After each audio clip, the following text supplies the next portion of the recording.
Hey everybody, I was looking at this YouTube video and I thought why not react to a bit of it. So, let's go. Decided to name Emily after his wife. You'll hear it better on yours so I can react. And keep her brass fittings clean. Emily adored her name. It was much better than being referred to as a number. I love the plastic smell. I don't know what it is. More years passed, and the newly formed LNER soon became suspicious. Rumours soon spread that a sterling single had escaped. We'll be reacting to another one. That's why I said we're not going to watch all of both of them. But this is pretty good. Had been preserved, but the LNER had written proof in their books that Emily had not been scrapped. They're after me, sir, cried Emily. They'll cut me up for sure. Oh, sorry. Not if I can help it, insisted the foreman. Emily's tender was sent to an engine shed. Old tenders were often used as snowplows or ash disposal bunkers. The foreman hoped this would throw the LNER's railway board off the scent. But as a precaution, the foreman had Emily hidden behind some coaches.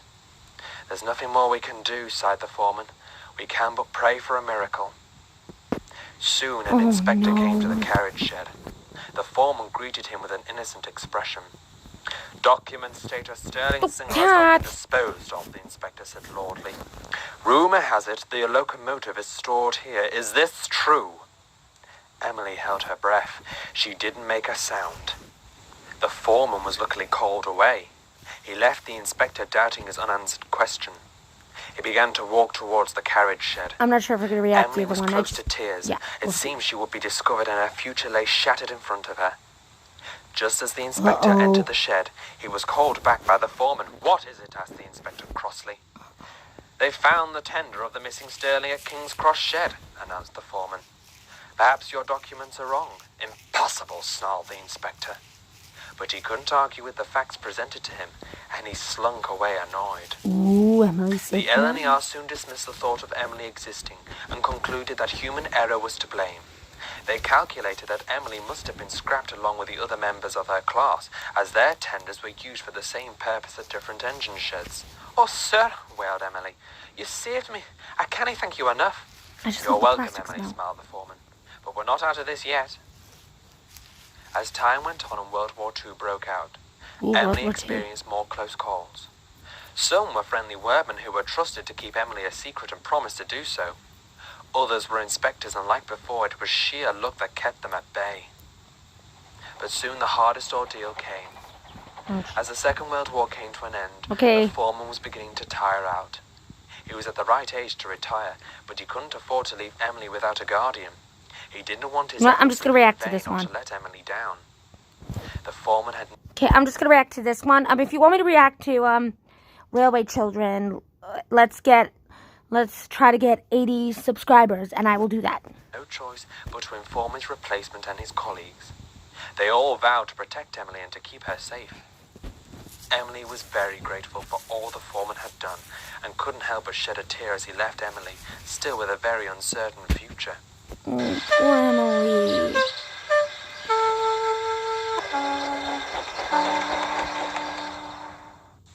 As the railways became nationalised, news broke out This that is the my foreman favorite had passed Emily away. video. Emily made herself a promise. I've come this far. I won't let the foreman down, she said with determination. His memory will live on through me. Yes, I've watched this so many times, but I love reacting. Emily's new guardians kept to their promise. But one day they were caught out by surprise. A newly painted B-12 steamed into the carriage shed. He was shocked to find Emily hidden in the shed. Who are you? He cried. The engine and his crew had to be told the secret. The B-12 smiled. So you're the missing sterling? Emily chuckled. Hey, I am. Didn't tell me you've heard about me. Of course, replied the B-12. When I was sorry if I'm quiet, I just really want to see where this is going. Ghost stories have been created about you. So many times. The sterling single that escaped the cutter's torch and haunts the East Coast main line. Emily laughed. She hadn't laughed in years. Speaking to a fellow engine uplifted her confidence. I'm no ghost, she said. I want to live on and prove I can survive. And so you shall, Scottish. B-12. Over the course of a year, the B-12 came to see Emily as often as he could. He kept her company and informed her of how the railways were changing. Modernisation was beginning to take shape, and the age of steam was passing over. Halfway there. But sadly, What a house to top the my head B-12 was reallocated to another shed, and Emily never saw him again. Aww. By 1960, word had got around that 2 Caledonian engines had escaped to the North Western Railway. The workman looking after Emily had been informed that Donald and Douglas! the Fat Controller had no plans to abolish steam on his network. This could be Emily's chance to escape, whispered a workman. I'll write a letter to Sir Topham Hatt immediately, replied another. Sir Topham Hatt! Plans were soon in motion, and the Fat Controller arranged a top-secret visit to see Emily. The workman cleaned and polished Emily from smokebox to cab. Do you think he'll save me? Asked Emily hopefully. We'll just have to wait and see, sighed a workman. But we must have you looking your best to impress him. I've waited so long for this day, Emily said quietly. Unbeknownst to British Railways, the Fat Controller inspected Emily. He realised there would be a lot of work to be done to restore her to working order. 44 years stored in a carriage shed had taken its toll. Worse still was that Emily's tender had been scrapped, and a replacement was extremely rare to find. Yeah, it is. The Fat Controller spoke kindly to Emily. You are a significant find, he began. A lot of work is needed, but I'm sure you'll prove to be a really useful engineer given the chance. He paused briefly. Financially, I am incapable of buying and restoring you at the present time. I have taken ownership rather unexpectedly of 2 Caledonian engines, said the Fat Controller. He turned to the workman. Keep her safe and hidden just a little while longer. I will save her, but in good time. Yay! The Fat Controller tipped his hat and returned Otherwise, she wouldn't be home. on the steam team. Emily felt disappointed, but she fully understood the Fat Controller's reasons. Oh. Did I get paused? Years went by, and the sound of snorting steam engines were replaced by the sounds of purring diesels. The threat of being discovered grew again. Emily became very distressed. It had been years since she had last seen the Fat Controller, and soon she began to worry that he had forgotten about her. But the Fat Controller hadn't forgotten. He had recently rescued Oliver and Toad from scrap, and now Stop sent it, Kitty. Railway their restoration Stop it. first. Emily's There. situation soon progressed from bad to worse.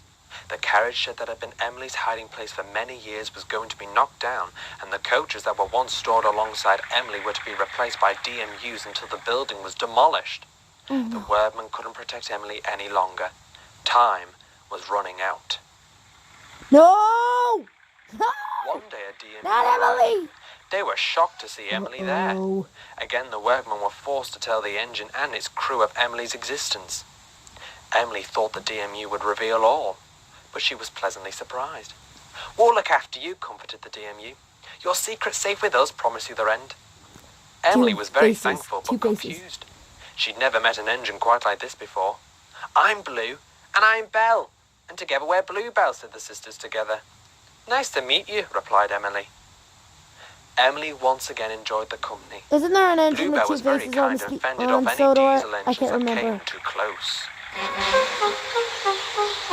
I don't know. But one evening, Uh-oh. Class 47 drew into the yard and coupled up to Emily. The Sterling single cried out, "Help! Help!" I like to know how they Emily's make their wheels face look like. groaned as she was pulled out of the shed for the first time in 55 Oh, years. no, no, no, no, no, no, no, no, no, Emily's no, distress no, call no. came unanswered until she was brought face to face with the Fat Controller. There's nothing to fear, Emily, he soothed. You are safe. You are now a Northwestern engine. Emily was speechless. But how? She stuttered. British Railways had to be informed of your whereabouts, explained the Fat Controller. They saw your escape as a remarkable achievement and agree you more than deserve to be saved after all this time. Emily beamed proudly. She had never felt so happy in years. Bluebell was very sad to see her go, but were relieved that Emily was now safe. She was taken to Crewe Works, where it took them years to restore Emily to her former glory. A new tender had to be built from scratch, and the blueprint of which was borrowed from the National Railway Museum in York. Sterling No. 1 was told of Emily's fight for survival, and news soon reached Emily that a reunion would be planned in the near future. Emily was returned to steam and put on trial. She performed faultlessly and was just what the Fat Controller And that's my favorite Emily video. Like I promised, I did it today, and I didn't let you guys down. Let's try to hit 80 subscribers. If we hit 80 subscribers, I will do Children of the Railway. I'm sorry if I changed my mind so quickly, though. Anyways, thank you for watching. This is KBear101, signing out. So there's no... Oh, crap. It still goes.